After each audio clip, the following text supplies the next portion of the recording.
ഞാൻ ഉണ്ടാക്കുന്ന പ്ലം കേക്കിൻ്റെ മിക്സിംഗ് ആണ് ഞാൻ ഈ പറയുന്നത്. ഞാൻ അതിനായിട്ട് എടുത്തേക്കുന്നത് ഒരു കപ്പോളം ഈന്തപ്പഴം എടുത്തിട്ടുണ്ട്. ഓറഞ്ചിൻ്റെ തൊലി വിളയിച്ചതൊക്കെ ഷോപ്പിൽ നിന്ന് വാങ്ങാൻ കിട്ടില്ലേ, അതെടുത്തിട്ടുണ്ട്. 2 ടേബിൾ സ്പൂണോളം എടുത്തിട്ടുണ്ട്. ടൂട്ടി ഫ്രൂട്ടിയും എടുത്തിട്ടുണ്ട്, അതൊരു 1/4 കപ്പ് എടുത്തിട്ടുണ്ട്. പിന്നെ 2 തരം മുന്തിരിയും കൂടി ഒരു 1/4 കപ്പ് ഉണ്ടാവും.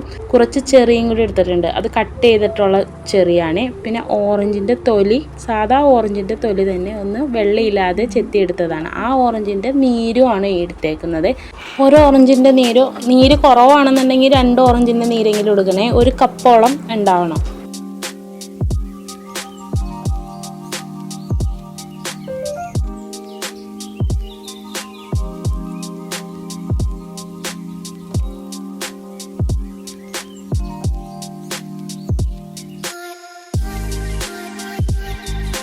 ഇത് മിക്സ് ചെയ്യാനായിട്ട് 1/2 കപ്പ് പഞ്ചസാര ക്യാരമൽ ചെയ്തെടുക്കാം കേട്ടോ.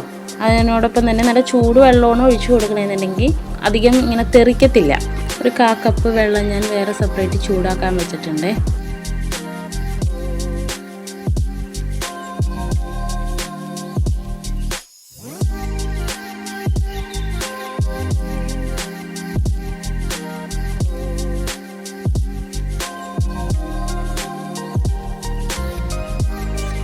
ഇതിങ്ങനെ വിളയിച്ചിട്ട് നമുക്ക് ഫ്രിഡ്ജിലൊക്കെ സൂക്ഷിച്ച് വെക്കാവുന്നതാണ്. കേക്ക് ഉണ്ടാക്കുന്നതിന് കുറച്ച് നേരത്തേക്ക് മുമ്പ് പുറത്തിറക്കി വെച്ച് തണുപ്പൊന്ന് മാറിയിട്ട് ഇത് നമുക്ക് എടുക്കാം.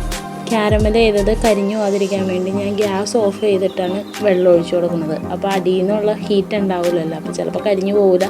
ഞാൻ അങ്ങനെയാണ് ചെയ്യണത്. വെള്ളം ഒഴിച്ച് തിളച്ച് കഴിയുമ്പോൾ ആ ഡ്രൈ ഫ്രൂട്ട്സ് എല്ലാവരും കൂടി നമുക്ക് അതിനകത്തോട്ട് ചേർത്ത് കൊടുക്കാം.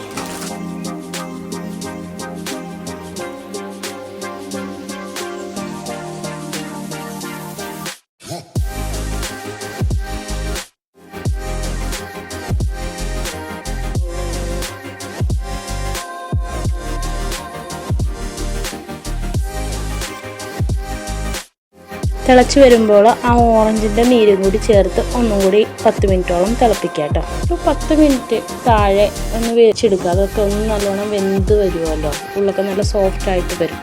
ഇത് ചൂടാറിക്കഴിയുമ്പോൾ നമുക്ക് എയർ ടൈറ്റായിട്ടുള്ള പാത്രത്തിലിട്ട് ഫ്രിഡ്ജിൽ സൂക്ഷിക്കാവുന്നതാണ്. ഗ്യാസ് ഓഫ് ചെയ്യുന്നതിന് മുമ്പായിട്ട് ഒരു ഇച്ചിരി ഏലക്കായും ഗ്രാമ്പൂ പട്ടയും കൂടി ഞാൻ പൊടിച്ചു വെച്ചിട്ടുണ്ട്. അത് ഒരു 1/2 സ്പൂണോളം ഞാൻ ഇതിനകത്തോട്ട് ചേർത്ത് കൊടുക്കുകയാണേ. എന്നിട്ട് ഒന്നും കൂടി തിളച്ച് കഴിഞ്ഞിട്ട് നമുക്കിത് ഓഫ് ചെയ്യാം. സാധാ കേക്കിന് മിക്സ് ചെയ്യണ പോലെ എല്ലാം മിക്സ് ചെയ്തിട്ട് ഇതും കൂടി അതിൻ്റെ ഒപ്പം ആഡ് ചെയ്ത് ഞാൻ ഉണ്ടാക്കിയ ഒരു കേക്കാണിത്. നല്ല സോഫ്റ്റ് ആയിട്ടുള്ള കേക്ക് തന്നെ എനിക്ക് കിട്ടിയായിരുന്നേ. ഈ രീതിക്ക് ചെയ്തിട്ട് എല്ലാവരും ഒന്ന് ട്രൈ ചെയ്ത് നോക്കണേ.